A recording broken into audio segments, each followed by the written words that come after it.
Hey, this is Charles with Rocky Mountain ATV MC. Today I'll be showing you how to align the clutches on Polaris RZR 900 and 1000 models.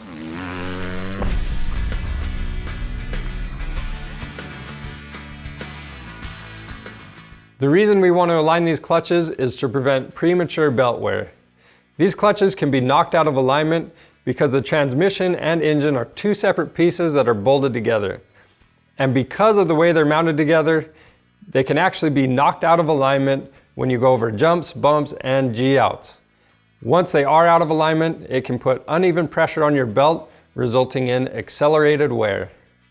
The SDI tool checks and sets the distance on the two shafts on your engine and transmission, just like the OEM tool. But what it does above the OEM tool, it also makes sure that both shafts run parallel to each other. This is important for maximum belt life. Now, once we have everything aligned, SDI also makes an engine mounting plate that keeps everything where it's supposed to be, and that way your engine and transmission don't flex down over time. Now, we do have a separate video for that, so if you're interested, check that out. And we're actually working on a 2019 Polaris XP 1000, so we'll go ahead and get these lined up. To do this job, of course, we'll need our SDI Clutch Alignment Tool. We've got rags and safety glasses, a clutch puller and clutch holding tool. We need a breaker bar, pry bar. We've got some torque wrenches, common hand tools, and of course, you'll also want some contact cleaner and waterproof grease. Don't forget, you'll always want to reference your model-specific service manual for more information, proper procedures, and specs. Before we can access our clutch, what we'll need to do, we'll have to remove our wheel and we'll remove the lower bolt from our shock. So to do that, while the machine's still on the ground, I'm actually going to loosen the lug nuts up right now. Then we'll lift it up and take the lug nuts the rest of the way off. Keep in mind, anytime you raise your ATV or UTV off the ground, you'll want to use jack stands or a lift that actually locks into place. So moving forward, we're actually going to loosen this nut on the lower shock mount. This bolt is going to have a little tension on it, so I'm just going to take my dead blow mallet and going to knock that out of the way. So the next thing we need to do, we'll loosen this hose clamp up that's on our air duct for our belt cover. So we'll loosen that up, we'll pull this hose off, and then what we'll do, we'll just loosen all these bolts that are holding the cover on, and we can pull the cover off.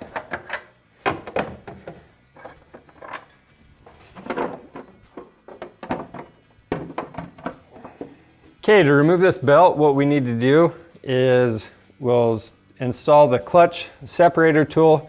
That moves the sheaves apart and lets our belt sink down into the clutch a little bit, and that should give us enough room that we can actually work the belt off the clutch. And we'll work the belt off that front clutch. When you take this off, it's important to note the direction it's going if you're not going to replace it. So our belt was installed so that you can read it. So we'll just make sure when we put it back on, we'll have this Polaris symbol going in the same orientation. Now for convenience, we're going to go ahead and remove this air duct all the way from the vehicle. So what we'll do, we'll take this 10mm bolt out and our hose clamp off.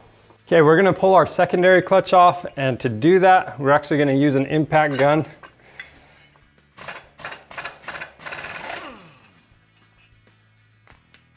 And then this is just going to pull right off. Now, when we remove these clutches, we're using an impact gun to take them off, but we'll be reinstalling everything just with hand tools, and that way we avoid damaging anything. So as you take the bolts out, keep these close by because you will need to use this with the alignment tool. The next thing we'll do, we'll take our clutch puller and we'll put a little grease on these threads. Then we'll install this into our primary clutch. Then we'll tighten down on this puller and it'll take the clutch off the crankshaft. The next thing we need to do is remove this inner clutch cover, and how we do that, there's 7 bolts. We'll just take those out and pull it off. The other thing we need to do to get this inner clutch cover off is we have a couple of other air ducts on here, and we'll need to loosen up the hose clamps and remove those.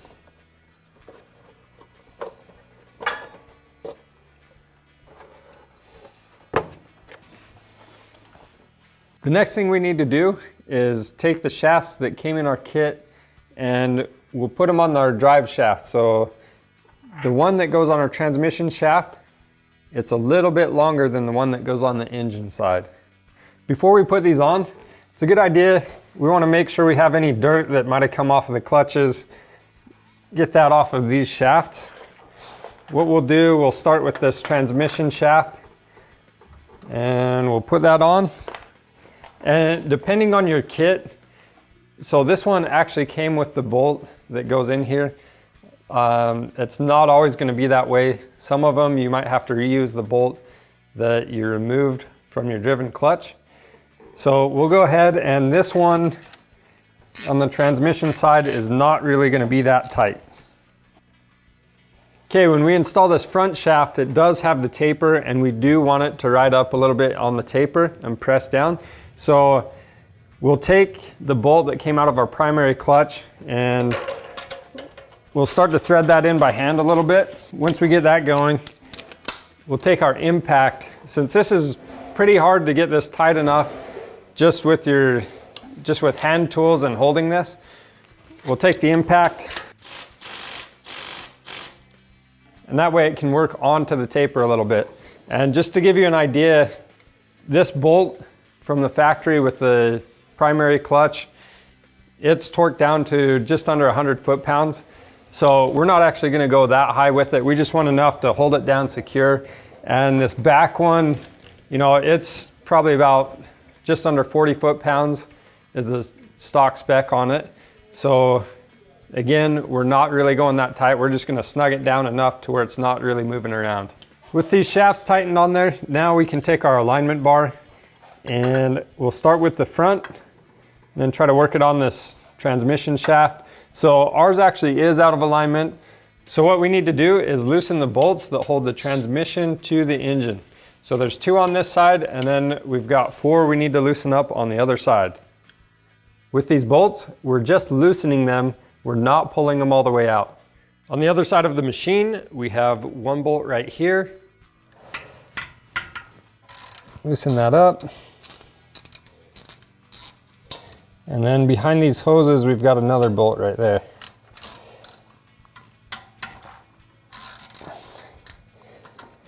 And then we also want to loosen this top bolt and this one just below it. Okay, so with our bolts loosened up, what we'll do, we'll take a little grease and we'll put it on the engine and transmission shaft. And this will help us slide the alignment bars on a little bit easier. And we're just doing a light film of grease on, that's it. And what we'll do, we'll take the alignment bar, and if it doesn't line right up, what you can do, you'll probably need to use a pry bar, and you can even use a wedge to help you out too. But we'll put a rag over our frame so we don't scratch it up. And then we'll use the pry bar on this transmission case to kind of help move the transmission around so we can install the alignment bar.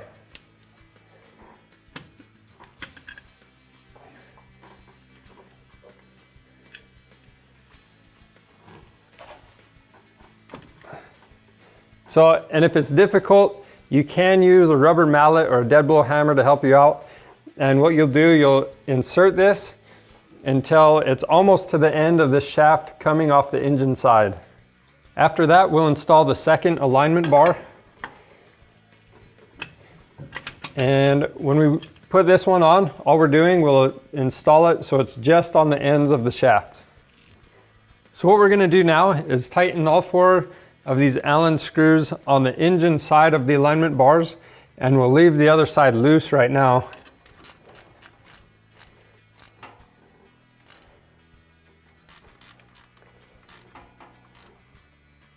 So after we've got these bolts tight, what we'll do, we'll check to make sure the shaft rotates smoothly. And on ours it does. If it doesn't, what you'll need to do, you'll take your pry bar and you'll need to shift your transmission around until this transmission shaft rotates smoothly in the tool. So once it rotates like that, we can actually tighten these 4 clamping screws on the back of the alignment bars.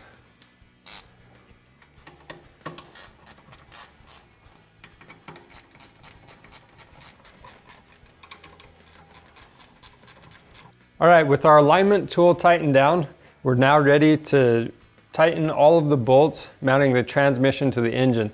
Now, there is a sequence for this, so make sure you follow the service manual. And what it is, we're tightening this very top bolt first, then we'll do this one underneath, and then we'll move to the other side. So on these, our torque spec for this machine is 64 foot-pounds. So the sequence on this side, we've got this bottom one, we'll put it to 5 foot-pounds. Then we're gonna tighten this one, the top one, then we'll work our way into here, and then back to the bottom. After we've got this one to 5 foot-pounds, we'll now torque this next one to 44 foot-pounds. Next, we'll move up to this top bolt, and again, we're going to 44 foot-pounds. Now we can move to this back bolt. We'll torque it again to 44 foot-pounds. Now we'll move back down to this bottom bolt and we'll go to 44 foot-pounds. Okay, now that we have all our mounting bolts tightened down, what we'll do, these clamps for the alignment bar, we'll loosen the 4 bolts just on the transmission shaft.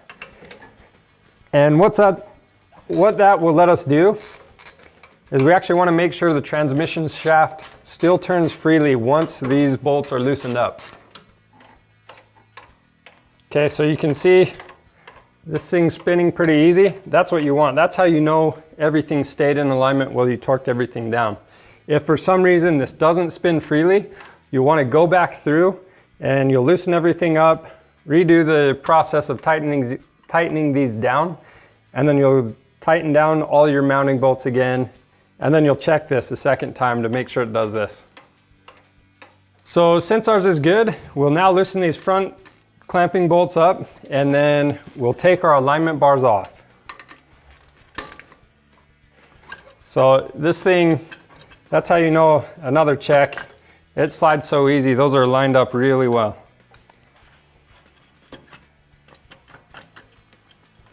Next thing we'll do, we'll take our impact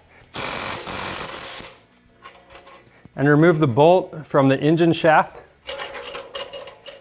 And keep in mind, we are gonna have to use the puller to take this off. So I'll go ahead and get this one out of the way for now. So we'll take our clutch puller tool again, make sure we do have a little bit of grease on these threads, and then we can install it onto the shaft.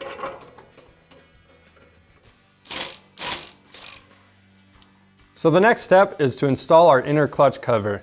But before we do that, it's always a good idea to check these seals right here and make sure we don't have any oil leaking out of them. So another thing is, these covers can get pretty dirty, so it's a good idea to clean them up and wipe them out while we're in here. Okay, this one's looking pretty good now. So we'll go ahead and get this installed. So to do that, we want to make sure we keep the routing of all these wires and hoses where they should be going. And we'll just kind of work this into place. So after this is sitting in place, we'll reconnect all our ductwork on this piece. A couple things to look out for. This top vent tube right here, it actually has an alignment mark. You'll need to line that up. And then it's good just to position the hose clamps in a way that they're easy to reach. So we'll go ahead and tighten this hose clamp down. Next, we'll tighten down the hose clamp on the front. The next thing we'll do is install the 7 bolts back into the inner cover. And we will be torquing them down because the service manual does give us a spec for it. And might seem like overkill, but the reason it's important is we have these clutches spinning quickly in here. And if these back out, it's definitely going to cause some damage. The next thing we'll do is install the primary clutch. So what we'll do we will take our mounting bolt, and we're actually going to torque this to 96 foot-pounds. The next thing we'll do, we'll take a little bit of grease and we'll put it on the splines for the secondary drive clutch. Next, we'll slide this secondary clutch on and we'll get our bolt and torque it down. Okay, so this bolt in the back, it actually needs to be to 55 foot-pounds. So we actually have somebody helping us and we'll get that torqued down. Okay, with our clutches torqued down, what we'll do next, we'll install the belt, and like we mentioned earlier, we'll keep it in the same orientation we had before. So the first thing we need to do, we will work it over the primary clutch. Then we'll spread the sheaves on the secondary clutch and we'll walk this belt into place.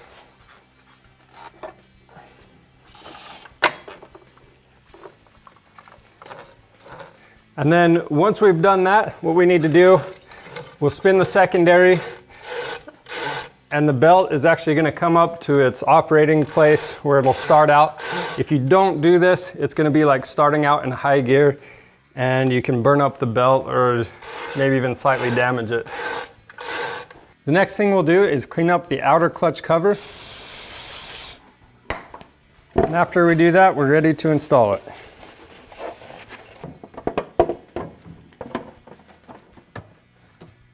So we'll take our 8 bolts and we'll install them into the cover. I'm going to go back through one more time, make sure everything's tight, but keep in mind with these bolts, we're just going into plastic, so they don't need to be that tight. After that, I'll reinstall our air duct to the outer clutch cover. The next thing we'll do, we'll remount our shock, we'll put this bolt in and torque it to spec. The next thing we'll do is mount the tire up, we'll torque the lug nuts to spec, then we'll go for a test drive and make sure everything works well.